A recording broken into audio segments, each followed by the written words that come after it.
తాకట్టులో ఉన్న బంగారాన్ని విడిపించి ఆ రోజు ఆన్లైన్ రేటుకే మేము కొంటాం. Sharma gold company.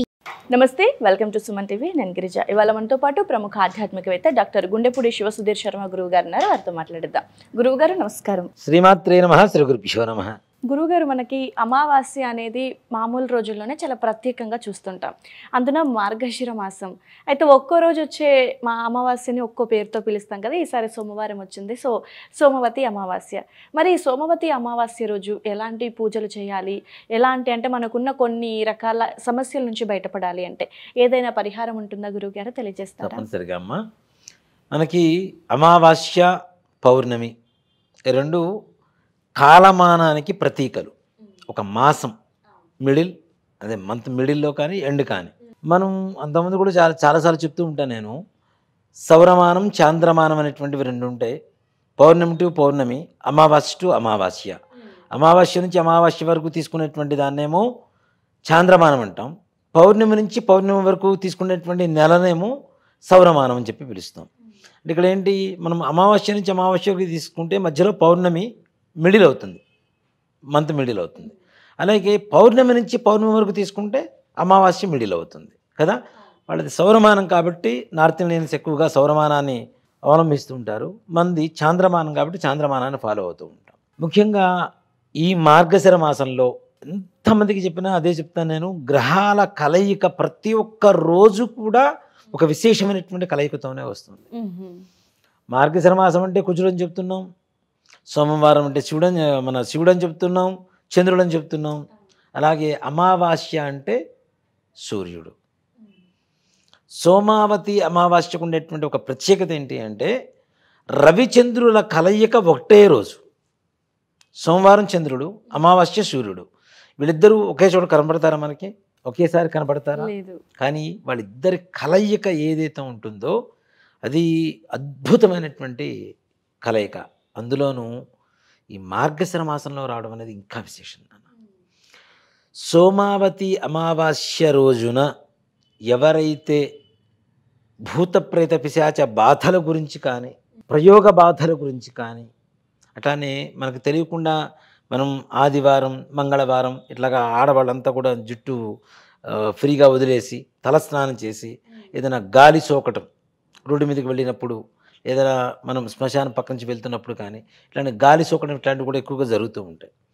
అలాగే ముఖ్యంగా భయం, పిల్లలకి చిన్న చిన్న పిల్లలు ఉంటారు, వాళ్ళకి ఏదో కలలో కనపడ్డా భయపడుతూ ఉంటారు. అలాగే కొంతమంది ఏంటంటే చూడలేనివి ఏదైనా ఒక్కసారిగా చూసినా తప్పనిసరిగా భయపడుతూ ఉంటారు. ఇలాంటి భయం పోవడం కోసం, ధైర్యం రావడం కోసం, అలాగే ముఖ్యంగా ఏదైతే గ్రామ దేవతల అనుగ్రహం కావాలో, అలాగే మన గృహదేవతల అనుగ్రహం. ప్రతి ఇంటికి ఒక దేవుడు ఉంటాడు, ప్రతి ఇంటికి దేవుడు ఉంటాడు. కులదేవత ఉంటుంది, గృహదేవత ఉంటుంది. దీంతో పాటుగా ఇష్టదేవత.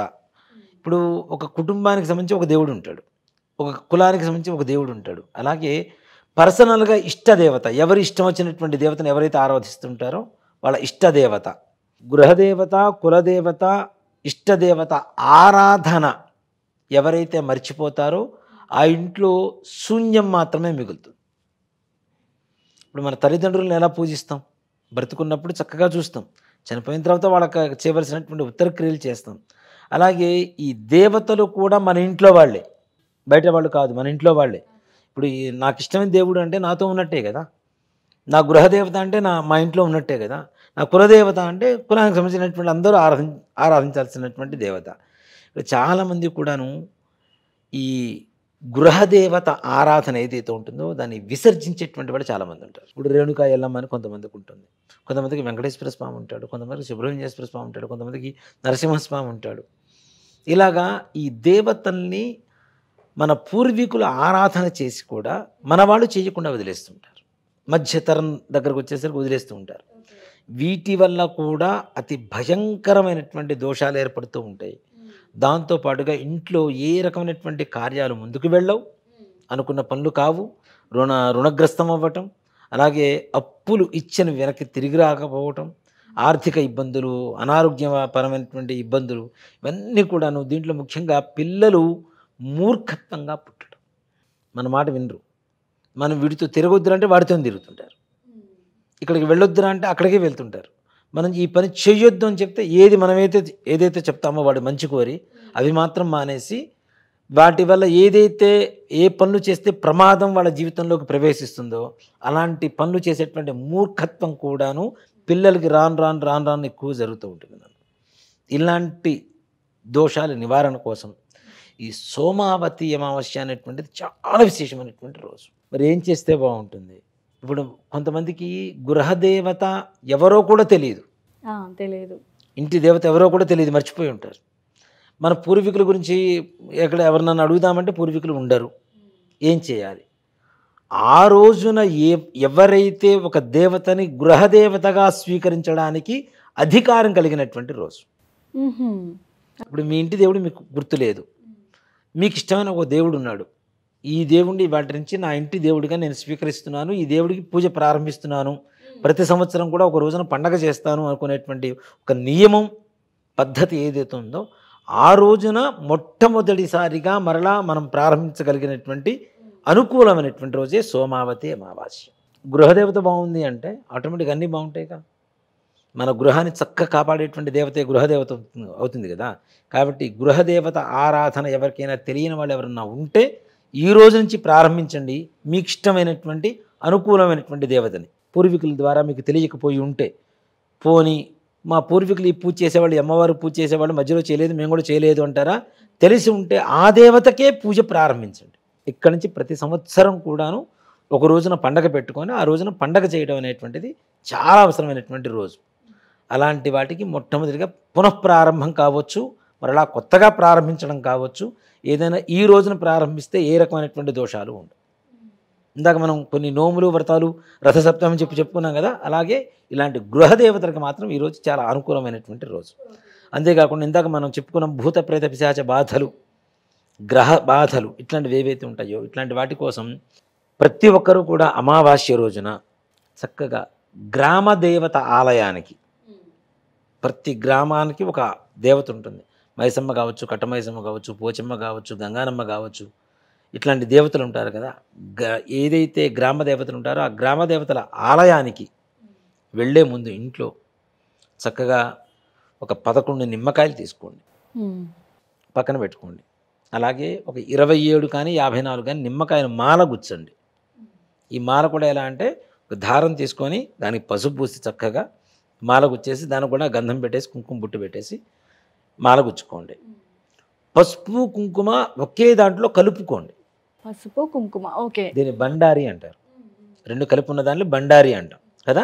గ్రామ దేవతలకు ఇష్టమైనటువంటిది ఏంటి? బండారీనే కదా. కాబట్టి బండారి ఇంట్లో కలుపుకోండి. ఈ 11 నిమ్మకాయలు తీసుకోండి, మాల తీసుకోండి. అవకాశం ఉంటే అమ్మవారికి నిజంగా మన ఈ పొంగలి చేస్తాం, స్వీట్ పొంగలి బియ్యంతో పాలు పోసి బెల్లం వేసి, ఇది ఒకటి తీసుకోండి. లేదు అది కూడా చేసేటువంటి పరిస్థితి కాదు, కనీసం కొద్దిగా పెరుగన్నం తీసుకోండి. ఈ పెరుగన్నంలో కొద్దిగా దానిమ్మ గింజలు కూడా వేసుకోండి, 4 వేసుకొని చక్కగా నివేదన తీసుకుని వెళ్ళి, గ్రామదేవత ఆలయంలో పూజారులు తక్కువ మంది ఉంటారు, ఉంటే మాల వాళ్ళతో సమర్పించి అమ్మవారికి సమర్పించండి. లేదు మీరే మాల వేయండి. ఈ 11 నిమ్మకాయలు అక్కడ పెట్టి అమ్మవారి ముందు పెట్టి అమ్మవారికి సంబంధించినటువంటి అష్టోత్తరం ఏదైనా సరే, కాళిక కావచ్చు, భద్రకాళి కావచ్చు, లేదంటే ధూమావతి కావచ్చు, భగళాంబికి కావచ్చు, దుర్గాదేవి కావచ్చు, కాళిక కావచ్చు, ఇట్లాంటి అష్టోత్తరాలు ఏదైతే ఉంటాయో ఆ నిమ్మకాయలు అమ్మవారి పాదాల ముందు పెడతారు. కాబట్టి ఈ బండారితో అష్టోత్తరం పూజ చేయండి. అంటే బండారి వేస్తూ అష్టోత్తరం పూజ చేసుకొని ధూపం, అగరబత్తీలు, మనం తీసుకెళ్ళినటువంటి ప్రసాదం నివేదన చేసి మంగళహారతులు ఇచ్చి ఈ 11 నిమ్మకాయలు మరలా ఇంటికి తెచ్చుకోండి. ఓకే, మాల అమ్మవారికి వేసి మిగతా నిమ్మకాయలు తెచ్చుకోండి. ఈ నిమ్మకాయల్లో ఇంట్లో ఎంతమంది ఉంటారో అంతమంది నిమ్మకాయలు సగానికి కట్ చేసి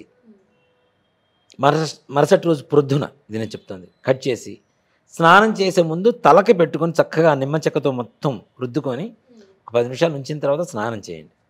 ఒకటి మిగిలిన సగం నిమ్మ చెక్క ఉంటుంది కదా, దాన్ని జ్యూస్ పిండుకొని కొద్దిగా షుగరు సాల్టో వేసుకొని తాగండి.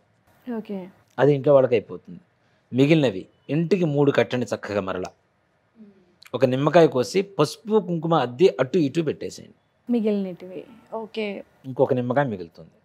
ఈ నిమ్మకాయను కూడా గ్లాసులో కానీ రాగి చెంబులో కానీ శుభ్రంగా రాగి చెంబు కూడా శుభ్రంగా కడిగి దాంట్లో నీళ్లు పోసి కొద్దిగా పసుపు కుంకం వేసి ఈశాన్య మూలలో పెట్టండి. సమస్త నరఘోషలు పోతాయి, క్షుద్ర బాధలు పోతాయి, ప్రయోగ బాధలు పోతాయి, అలాగే మనకు తెలియకుండా వచ్చినటువంటి గ్రహ బాధలు పోతాయి. ఇవి దాటి లోపలికి రావడానికి ఛాన్సే ఉండదు మళ్ళీ ఇంట్లో. ఈ పైన కట్టి నిమ్మకాయ కోసి ఎవరైతే పెడుతున్నారో ఆ లోపల నిమ్మకాయ ఈశాన్యంలో రాగి చెంబులో కానీ గాజు గ్లాసులో కానీ పెడుతున్నారో ఆ ఇంట్లో ఏ రకమైనటువంటి క్షుద్ర శక్తులు కానీ గ్రహ బాధలు కానీ క్షుద్ర ప్రయోగాల ద్వారా వచ్చేటువంటి నష్టాలు కానీ ఏవి కూడాను లోపలికి అడుగు పెట్టడానికి ఛాన్స్ లేదు. అక్కడే బయట నుంచి బయట వెళ్ళిపోతుంది. ఈ నిమ్మకాయ ఏదైతే పెట్టామో ఓ 2 రోజులు ఉంచండి, పర్లేదు. పైన కట్టినవి కానీ ఇవి కానీ ఉంచండి.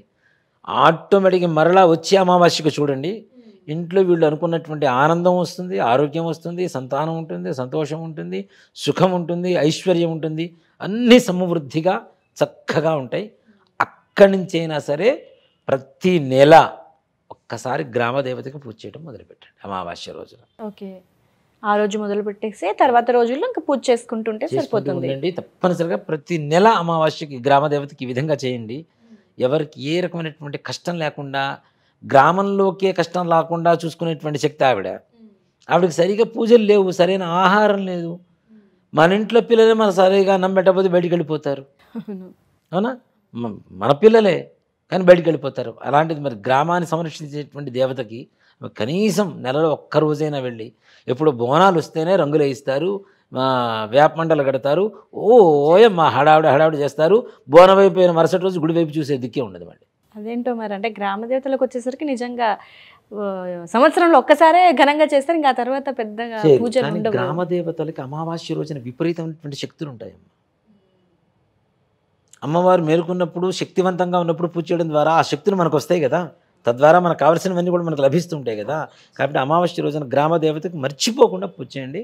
మీ గ్రామానికి, మీ కుటుంబానికి, కుటుంబంలో ఉండే ప్రతి వ్యక్తికి మంచి జరుగుతుంది. ఓకే గురుగారు, సో అమావాస్య రోజు ముఖ్యంగా దుష్ట శక్తులు అంతం అవ్వటానికి, లేదంటే గ్రహ బాధలు పీడలు, లేదనంటే దిష్టి దోషాలకు కూడా పూజ చేస్తూ ఉంటారు కదా. మీరు అలాగే మన అమ్మవారి గ్రామదేవత ఎలా ప్రసన్నం చేసుకోవాలి, శక్తి గురించి చాలా చక్కగా తెలియజేశారు గురుగారు. ధన్యవాదాలు. శ్రీమాత్రే నమః. శ్రీ గురుభ్యో నమః.